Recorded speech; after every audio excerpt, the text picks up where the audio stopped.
Sensex fall, geopolitical tensions, parliament deadlock. July last week financial వరల్డ్లో చాలా dramatic developments జరిగాయి. మీకు మిస్ అయిన టాప్ ఫినాన్స్ అప్డేట్ని ఈరోజు మనం తెలుసుకుందాం.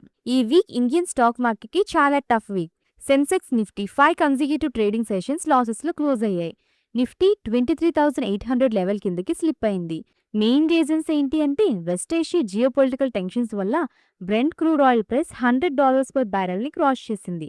క్రూడ్ ఆయిల్ ప్రైసెస్ పెరిగితే transportation cost, inflation pressure company profits మీద ఇంపాక్ట్ ఉండొచ్చు.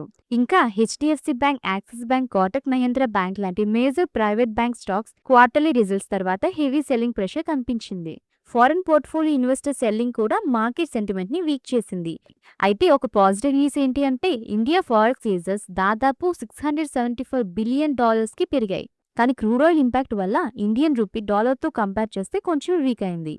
జూలై 20 నుండి పార్లమెంట్ మాన్సూన్ సెషన్ స్టార్ట్ అయింది. కానీ first week almost repeated protests వల్లనే లోక్సభ, రాజ్యసభ ప్రొసీడింగ్స్ రిపీటెడ్లీ అడ్జోర్న్ అయ్యాయి. Government income tax amendment bill, MSME development amendment bill, anti paper leak bill లాంటి key legislative ని ముందుకు తీసుకొస్తుంది. Income tax amendment bill main objective ఏంటి అంటే ఫారెన్ ఇన్వెస్టర్స్ ని ఇండియన్ గవర్నమెంట్ సెక్యూరిటీస్ లో ఇన్వెస్ట్ చేయడానికి ఎంకరేజ్ చేయడం, సావరెన్ డెట్ మార్కెట్ ని స్ట్రాంగ్ చేయడం. ఇన్వెస్టర్స్ కోసం ఒక ఇంపార్టెంట్ క్లారిఫికేషన్: ఈక్విటీ ఇన్వెస్ట్మెంట్స్ మీద long term capital gain tax 12.5% గానే కంటిన్యూ అవుతుంది.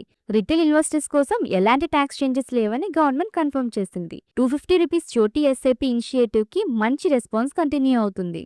అలాగే ఆర్బీఐ బ్యాంక్స్ ద్వారా insurance and financial products mis selling ని కంట్రోల్ చేయడానికి స్ట్రిక్ట్ ఇంప్లిమెంటేషన్ రూల్స్ ని కంటిన్యూ చేస్తుంది. Assessment year 2026 to 2027 income tax return file చేయడానికి last date July 31. Last minute వరకు వెయిట్ చేయకుండా టైంలో ఫైల్ చేసి లేట్ పెనాల్టీని అవాయిడ్ చేయండి.